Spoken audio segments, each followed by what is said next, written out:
Yuk kita bahas mengenai teori belajar sosial atau sering disebut social learning dari psikolog sosial Albert Bandura. Nah, sebelum saya menjelaskan tentang teori belajar sosial ini, saya akan menjelaskan sedikit mengenai Albert Bandura. Albert Bandura lahir di Monterey, Alberta, Kanada pada tanggal 4 Desember 1925. Bandura adalah keturunan Polandia dan Ukraina.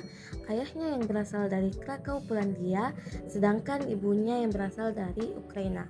Nah, Albert Bandura ini terkenal akan teorinya tentang belajar sosial, di mana teori belajar sosial ini dikenalkan Bandura yang menekankan pada komponen kognitif dan pikiran serta pemahaman dan evaluasi.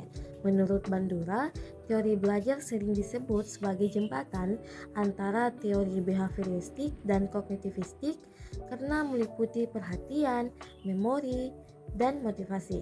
Teori belajar sosial ini menjelaskan bahwa perilaku manusia mempunyai interaksi timbal balik yang berkesinambungan antara kognitif, perilaku, dan pengaruh lingkungan.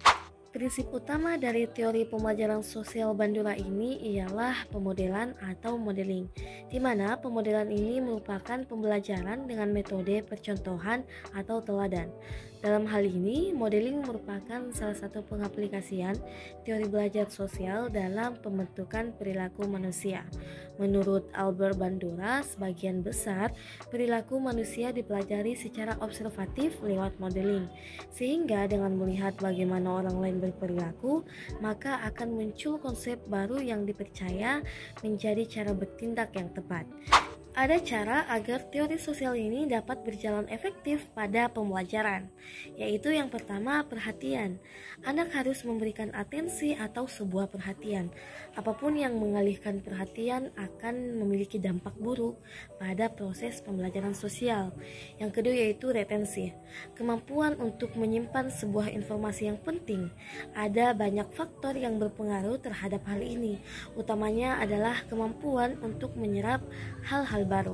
Yang ketiga yaitu reproduksi. Setelah memberikan perhatian, kemudian anak akan menyimpannya. Tiba saatnya untuk melakukan suatu tindakan yang telah dipelajari. Inilah peran penting dari latihan, sehingga perilaku akan semakin terasah. Yang keempat yaitu motivasi. Tahap terakhir untuk memastikan proses belajar berlangsung lancar adalah motivasi untuk meniru perilaku yang telah dilihat. Konsep pemberian hadiah atau hukuman bisa menjadi cara menggali motivasi. Contohnya, ketika melihat teman sebaya mendapatkan hadiah saat tiba di kelas tepat waktu, atau sebaliknya, melihat teman dihukum karena terlambat masuk kelas. Pada teori pembelajaran sosial, Albert Bandura percaya pada determinisme timbal balik, yaitu lingkungan memang membentuk perilaku dan perilaku membentuk suatu lingkungan. Sedangkan behaviorisme dasarnya mengatakan bahwa lingkungan seseorang menyebabkan perilaku seseorang. Nah teman-teman, ada dua jenis pembelajaran melalui pengamatan menurut Albert Bandura. Yang pertama yaitu pembelajaran melalui pengamatan dapat terjadi melalui kondisi yang dialami orang lain. Contohnya, seorang pelajar melihat temannya dipuji dan ditegur oleh gurunya karena perbuatannya. Maka ia kemudian akan meniru melakukan perbuatan lain yang tujuannya sama, ingin dipuji oleh gurunya. Kejadian ini merupakan contoh dari penguatan melalui pujian yang dialami orang lain.